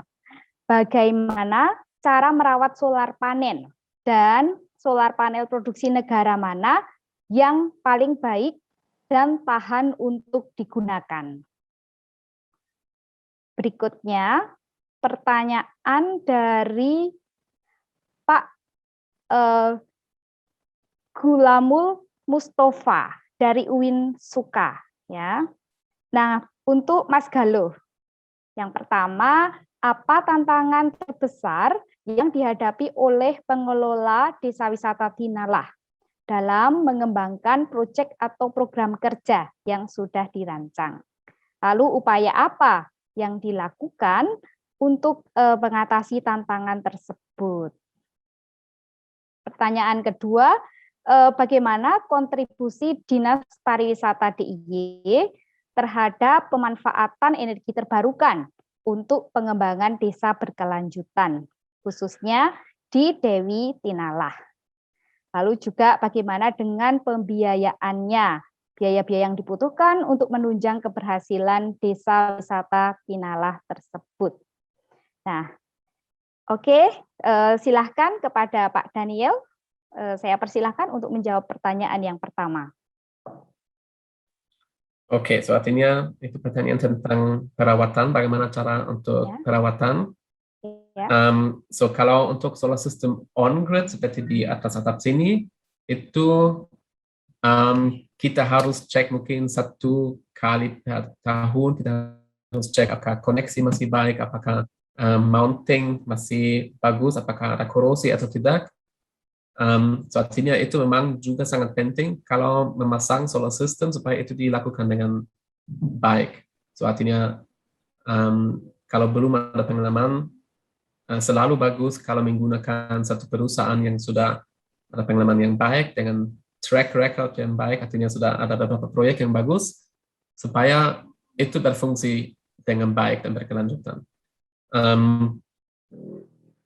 Dan yang lain itu contohnya tahun lalu ada kurang banyak hujan daripada tahun ini. Waktu itu kami harus membersihkan solar panel karena ada banyak debu. Tahun ini kami tidak harus karena ada cukup banyak hujan dan hujan sudah membersihkan solar panel sendiri. So artinya harus cek sistem 1 kali per tahun mungkin, dan harus membersihkan solar panel jika sudah ada debu, karena debu itu mengurangi produksi solar panel. Solar listrik. Selain itu, tidak ada perawatan yang besar, kecuali kalau ada sistem off-grid yang menggunakan baterai. Artinya untuk baterai itu sangat penting, baterai disimpan di tempat yang tidak panas, tidak langsung kena matahari, karena itu sangat mengurangi hidup dari baterai, so baterai tidak bisa tahan panas. Juga penting baterai harus dicek supaya ya tegangan dan arus masih baik, artinya itu harus dicek mungkin juga 1 kali per tahun. Dan baterai juga harus diganti tergantung teknologi dan kebutuhan baterai, mungkin setiap 3, 5, atau 10 tahun kalau lithium ion baterai harus diganti. Artinya itu juga sangat penting mungkin juga untuk desa, supaya sudah ada rencana, supaya, karena saya lihat contohnya beberapa lampu PGU, lampu penerangan jalan umum yang menggunakan tenaga surya, dan itu tiba-tiba tidak berfungsi, dan mungkin desa tidak siap untuk ganti baterai. Biasanya itu baterai, so biasanya mungkin baterai tergantung bisa 3-5 tahun, 3-5 tahun, dan harus diganti. So itu harus tahu supaya itu berfungsi dengan baik. Selain itu, dibandingkan contohnya dengan genset, perawatan solar system sangat lebih rendah karena tidak ada sesuatu yang bergerak, ya. Tidak perlu minyak atau sesuatu, itu dibuat untuk tahan lama. Dan solar panel itu mungkin untuk pertanyaan yang kedua, solar panel yang bagus, untuk itu bisa lihat ada contohnya ada top 10 producer di dunia. So di internet ada beberapa daftar, bisa lihat di sana. So dan ya, mungkin kita pikir ya dari Cina murah ya, tapi kita harus mungkin membandingkan. So ada solar system atau solar panel dari Cina yang juga bagus. Dan yang satu indikator itu berapa tahun garansi. Sekarang sudah ada solar panel yang bergaransi 25 tahun. So dengan itu kita sudah tahu itu memang teknologi yang bisa tahan lama, ya. Walaupun investasi di awalnya banyak, tetapi itu akan kembali. Dan kalau kita bisa menggunakan itu So kalau garansi 25 tahun mungkin bisa digunakan 30 tahun. So setiap tahun untuk solar system kami, mereka bilang produksi akan turun 0,7%. So artinya dalam 10 tahun baru turun 7%. Artinya masih 93% seperti di awalnya. Dan contohnya teman saya yang pasang solar system 20 tahun lalu di Jerman, dia bilang setelah 20 tahun produksi masih hampir sama seperti 20 tahun lalu. Dan itu dengan sistem yang sudah lama. Bagaimana dengan teknologi baru itu pasti lebih kuat lagi. Ya, tapi hanya harus lihat itu. Saya tidak bisa bilang negara apa yang bagus, negara apa yang tidak bagus. Tapi itu lebih tergantung dari perusahaan. Ya, dan garansi itu satu indikator yang bagus. Oke, terima kasih Pak Daniel atas penjelasannya. Pertanyaan kedua dari Pak Mustafa ya, kami persilahkan Mas Galuh untuk menjawab. Yang pertama itu tantangan terbesar, lalu apa upaya untuk menghadapi tantangan tersebut? Kami persilahkan Mas Galuh. Baik, terima kasih. Tentu dalam setiap pengembangan di desa wisata, kita mempunyai tantangan di sini adalah kami memang dari awal adalah bagaimana upaya kami untuk partisipasi masyarakat kita terus upayakan. Ini menjadi salah satu tantangan kami di desa wisata karena basis desa wisata ini adalah partisipasi dari masyarakat itu sendiri. Jadi kami dari desa wisata dan Pok Darwis ini secara berkala kerjasama dengan berbagai macam organisasi di desa, Karang Taruna, dan berbagai macam aktivitas kegiatan ini selalu mensosialisasikan akan potensi-potensi yang ada melalui sadar wisata, melalui gerakan-gerakan untuk kegiatan wisata. Itu salah satu upaya tantangannya. Dan ini menjadi selalu didukung oleh Dinas Pariwisata Daerah Istimewa Yogyakarta melalui program-program pengembangan Pok Darwis secara berkelanjutan. Dan tantangannya melalui pendanaan tentu desa wisata Tinala saat ini masuk dalam salah satu kawasan super prioritas nasional, salah satu penyangga kawasan Borobudur. Ini secara berkala juga mendapatkan pendanaan dari tingkat pusat, dari kementerian, dan juga pengembangan CSE melalui Dinas Pariwisata Yogyakarta, dan juga program-program pengembangan kapasitas melalui Dinas Pariwisata di Kulon Progo juga. Dan ini secara berkala kami juga mengembangkan upaya-upaya penguatan dari Pentahelix dengan kerjasama melalui kampus, kemudian organisasi, komunitas, dan lain sebagainya. Ini menjadi salah satu upaya kami untuk penguatan tantangan-tantangan keterbatasan kami melalui model pengembangan Pentahelix. Gambarannya seperti itu. Oke, terima kasih Mas Galuh penjelasannya. Kemudian ini ada pertanyaan lagi juga untuk Mas Galuh ya dari Pak Rektor UKRIM. Nah, ini kalau ada turis asing yang tinggal dan beraktivitas bersama warga, bahasa yang digunakan dalam komunikasi itu bahasa apa? Kemudian apakah ada pendampingan atau tenaga translator dalam berkomunikasi antara turis dengan masyarakat? Pertanyaan berikutnya masih dari Pak Josa, ya sangat antusias ini rupanya. Nah, bisakah kita mengikat kerjasama dengan UKRIM? Kami dari Kerinci Jambi, daerah pelosok, dan bagaimana cara untuk bekerja sama? Nah, saya persilakan kepada Mas Galuh terlebih dahulu untuk menjawab pertanyaan Pak Rektor. Silakan, Mas Galuh. Ini menjadi tantangan kami juga ketika wisatawan dari mancanegara dengan berbeda bahasa. Kami juga beberapa kali menerima kunjungan dari wisatawan dari mancanegara. Kami pertama adalah kami juga ada beberapa masyarakat yang memiliki kemampuan berbahasa. Kami partisipasi masyarakat itu untuk translate, dan kami juga ada dari tour travel itu untuk pengembangan. Begitu Mbak Emi. Oh ya, oke. Ya.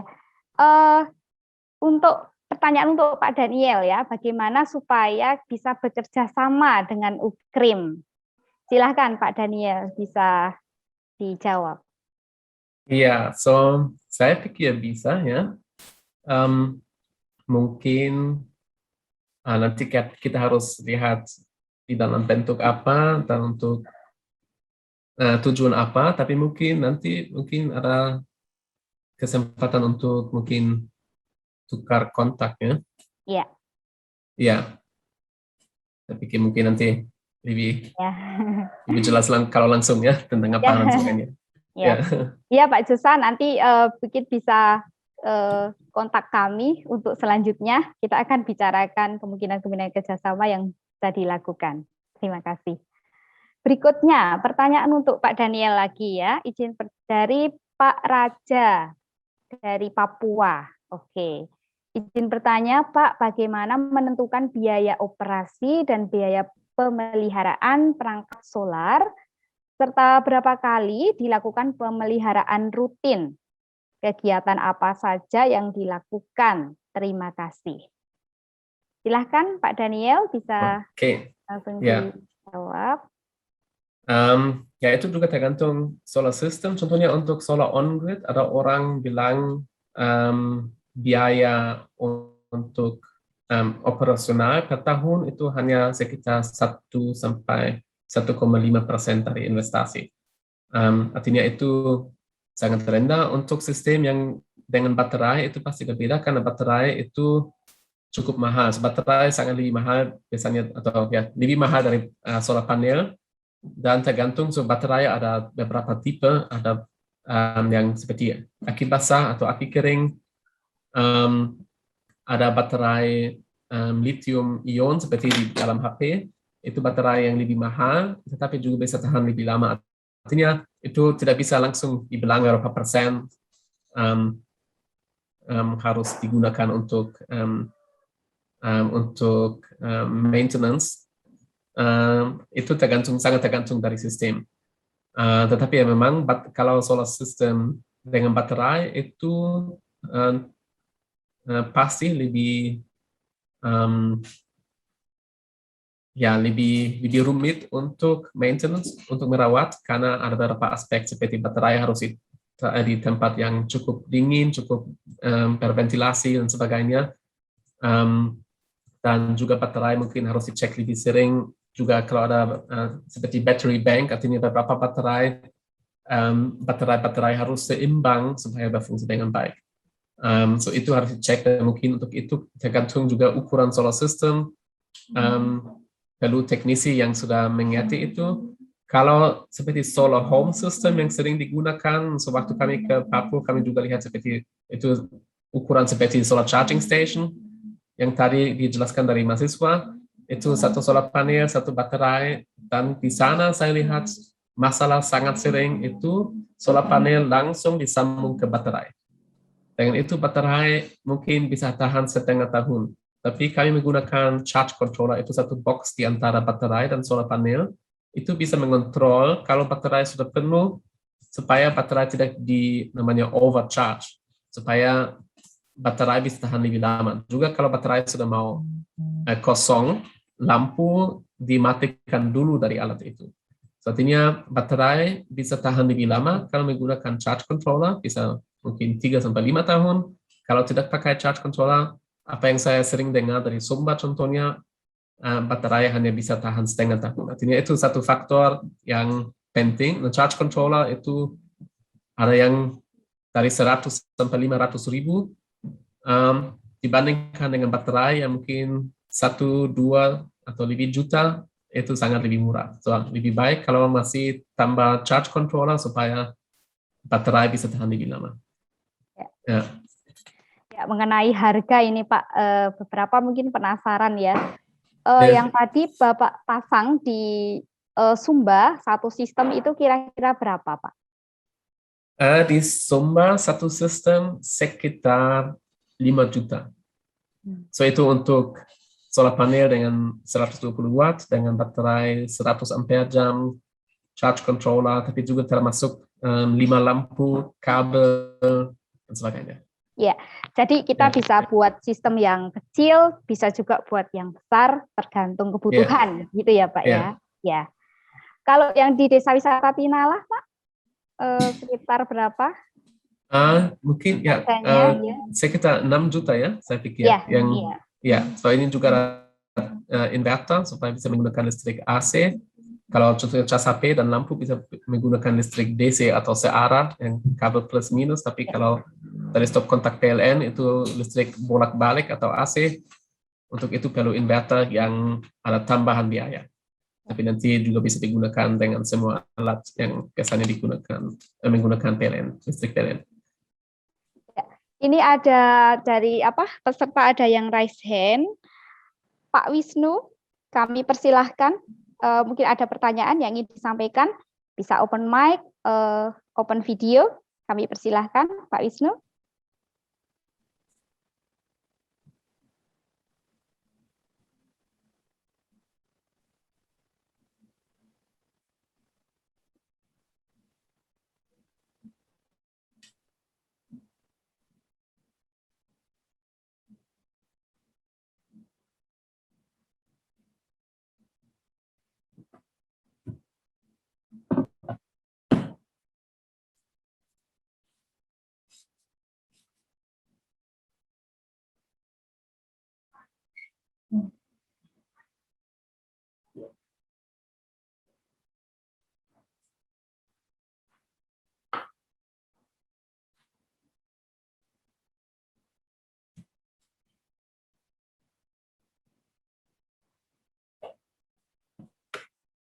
Sudah bisa? Ya. Silahkan Pak Wisnu, mungkin ingin secara langsung menyampaikan pertanyaannya.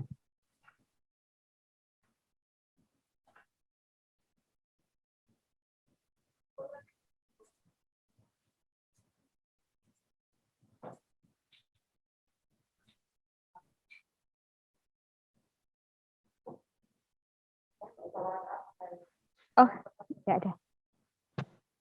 Oke. Atau kita lanjut dulu ya ke pertanyaan berikutnya. Tuh, Mr. Daniel dari Pak Carlos Daniel Laila. Ya. Kita tahu bahwa sekarang ini harga sistem solar panel itu cukup mahal, sehingga tidak terjangkau untuk rakyat kecil di daerah pelosok, ya, tidak sanggup untuk membelinya.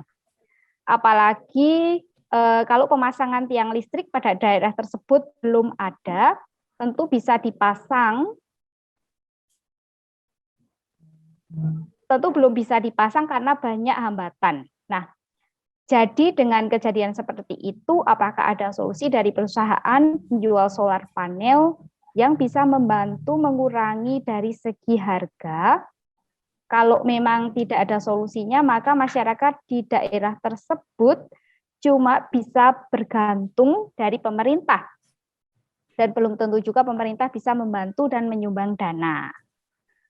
Adakah solusinya untuk cerita di atas?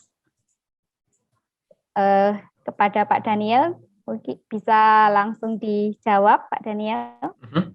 Ya, saya pikir itu pertanyaan sangat bagus dari Pak Carlos, karena itu memang ya sering mungkin tantangannya, walaupun ya kalau kita bilang tenaga surya itu mahal, itu karena kita harus bangun pembangkit dulu ya. Kalau contohnya kita menggunakan listrik dari PLN, kita tidak harus bangun pembangkit listrik tenaga uap dulu, tapi kita hanya pilih listrik langsung ya. Dan itu mungkin berbeda. Tetapi memang ada solusi untuk itu. Ada beberapa. So saya pikir ya satu seperti tadi sudah bilang, apakah itu nanti tergantung pemerintah? Mungkin itu satu kemungkinan yang bisa menggunakan dana desa atau mungkin program lain untuk meningkat produksi listrik di desa.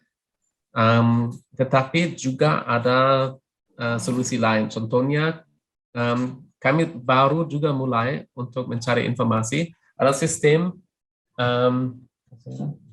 ada satu sistem contohnya untuk rumah terpencil yang belum ada listrik sama sekali, bisa beli solar system yang tidak harus beli langsung, tetapi bisa sewa atau seperti cicilan motor. Ya. Ini solar system dengan solar panel dan ada satu alat terlihat seperti ini. Ya, seperti ini. Dan solar panel itu charge controller dan juga baterai semua diintegrasi dalam box ini, dan itu masih punya perusahaan, artinya orang hanya sewa alat itu, mereka bayar per bulan.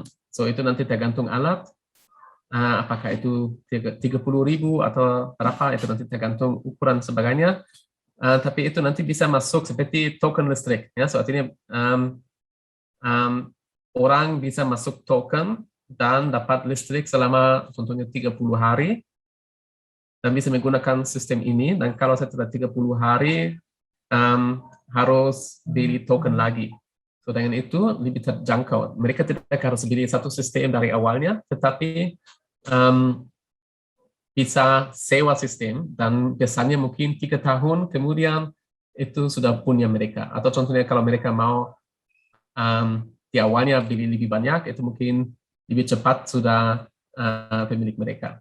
So artinya itu satu kemungkinan bagaimana orang tidak harus investasi semuanya di awalnya, tetapi bisa sewa sistem. Yang lain, apa yang saya dengar itu lebih untuk sistem lebih besar, seperti untuk perusahaan. Contohnya saya pikir di Klaten ada apa namanya, Danone yang menggunakan tenaga surya di atas atap. Tapi juga perusahaan lain bisa, ya. Danone, ya. Aqua. Itu bisa juga ada sistem untuk financing, artinya ya orang juga seperti pasang solar system itu belum punya perusahaan, tapi perusahaan apa yang hemat dengan solar system itu dibayar untuk apa yang dihemat untuk biaya listrik dari solar system itu digunakan untuk bayar solar system. So dengan itu orang sudah produksi listrik sendiri tapi membayar waktu produksi. So artinya nanti mungkin membayar lebih lama. Contohnya tadi saya bilang solar system yang uang investasi kembali dalam 7 tahun, itu mungkin nanti kembali dalam 10 tahun, karena pasti perusahaan yang memberi pelayanan ini juga mau manfaatkan, tapi dengan itu ada cara untuk mengurangi biaya operasional dan tidak harus langsung investasi 100%. So ada beberapa kemungkinan seperti itu. Ya. Oke. Berikutnya lagi ada pertanyaan dari Pak Ahmad Ali dari Universitas Muhammadiyah Sorong, Fakultas Pertanian. Saya ingin bertanya, apakah bisa menggunakan biogas kotoran sapi ini juga suatu sistem yang alami, menggunakan kotoran sapi untuk biogas? Ya, bisa juga. Ya, oke. Terima kasih banyak untuk pertanyaan ini. Betul. So artinya yang tempat biogas itu memang untuk biasanya digunakan untuk kotoran sapi. So kotoran sapi dicampur dengan air 1:1, dan itu masuk ke tempat biogas, dan di dalam ada bakteri yang produksi gas, dan dengan itu juga kotoran sudah tidak akan bau karena gas sudah keluar, dan nanti yang kotoran yang sudah diproses yang keluar itu memang pupuk organik yang bisa digunakan untuk pertanian. Ya. Ada orang yang juga menggunakan pupuk organik seperti business model, ya, artinya menjual pupuk organik dari tempat biogas. Ya, apakah itu sudah menjawab pertanyaan? Ya, sudah. Ya, sudah. Oke. Oke, saya tadi barusan dapat kode ya, tinggal 5 menit lagi ya, tapi sepertinya juga masih banyak pertanyaan di kolom komentar. Tapi saya akan bacakan pertanyaan yang terakhir ya untuk sesi ini dari Pak Osep ya, Pak Osep Rivaldi BTP. Selamat siang, saya ingin bertanya, di situ tertera bahwasanya bisnis desa pariwisata berkelanjutan sangatlah berpotensi menarik untuk wisatawan. Namun tidak menutup kemungkinan tidak menutup kemungkinan juga dapat mengundang pelaku usaha yang mementingkan keuntungan pribadi maupun kelompok. Ya, maka dari itu perlu ada pemahaman studi AMDAL kepada tokoh masyarakat yang kompeten dalam bidang tersebut. Guna menghindari dampak buruk dari masyarakat maupun lingkungan setempat, pertanyaannya, bagaimana suatu insan atau kelompok dapat mengimplementasikan studi tersebut kepada masyarakat awam supaya tidak dirugikan nantinya. Nah, mungkin Mas Galuh akan menjelaskan pertanyaan ini. Bagaimana menanggulangi kalau ada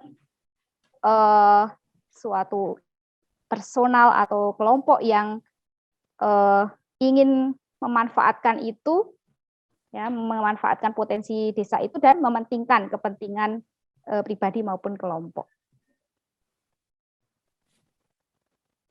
Silakan Mas Galuh. Baik, ya. terima kasih untuk dalam pengembangan desa wisata memang perlu diperhatikan dari awal. Dari pengembangannya adalah kami dari Desa Wisata Tinala mengedepankan adalah potensi yang ada di desa ini adalah milik dari masyarakat dan tidak lepas dari peran pemerintah desa. Jadi siapapun di tempat kami yang mau ataupun masuk dengan pemanfaatan potensi yang ada di desa wisata harus dengan sepengetahuan pengelola ataupun dari pemerintah desa. Maka dari itu bagaimana dari pihak luar ataupun pihak pribadi ataupun kelompok tertentu jika ingin berkolaborasi, kami tidak menutup kemungkinan, tetapi bagaimana nanti kajian-kajian harus sepengetahuan dari kami. Maka dengan itu kami dari awal adalah bagaimana pemetaan terlebih dahulu potensi-potensi yang ada di tempat kami,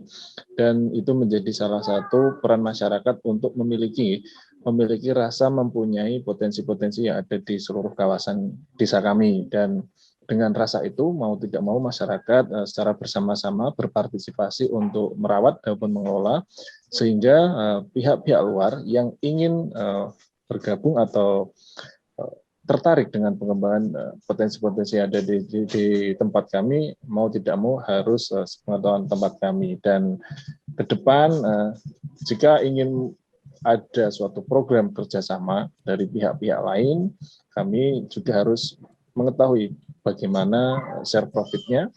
Kalau itu tidak bermanfaat untuk masyarakat, maka kami tidak akan terima. Jadi itu sudah menjadi kesepakatan bagi kami untuk pihak-pihak lain atau pihak-pihak luar yang ingin mungkin berkontribusi dengan tempat kami harus memberikan edukasi bahwa share profitnya atau kebermanfaatannya harus untuk masyarakat di tempat kami. Gambarannya seperti itu. Oke, terima kasih Mas Galuh ya, semoga cukup jelas. Demikian Bapak Ibu, acara webinar pada siang hari ini. Untuk selanjutnya saya akan kembalikan ke MC ya, Mbak Nikodea. Saya kembalikan.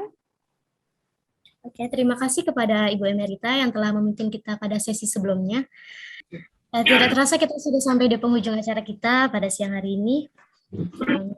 Kita akan menutup acara kita dengan kata penutup sekaligus doa penutup dari Ibu Heni. Kepada Ibu Heni, saya persilakan. Baik, terima kasih Kodia. Saya mewakili koordinator dari KKN Fiskom Ukrim mengucapkan terima kasih kepada kedua narasumber, Mas Galuh dan Pak Daniel, juga kepada pengurus dan pengelola desa wisata dan masyarakat di Kampung Purwoharjo ini yang sudah menerima kami dengan sangat baik, juga Bapak Rektor Ukrim yang sudah mensupport dan mendukung kami, dan terutama kepada Bapak Ibu, adik-adik mahasiswa yang sudah mengikuti webinar pada siang ini. Terima kasih dan kami mohon maaf apabila dalam persiapan maupun pelaksanaannya banyak kekurangannya. Dan kami berharap webinar ini bisa bermanfaat untuk kita semua dan nantinya kami juga akan menyajikan webinar-webinar lainnya lagi, tentunya dengan topik-topik yang lebih menarik lagi. Terima kasih, kita akan bersyukur pada Tuhan dengan menutup acara ini, berdoa menurut kepercayaan dan agama kita masing-masing. Berdoa, dipersilahkan.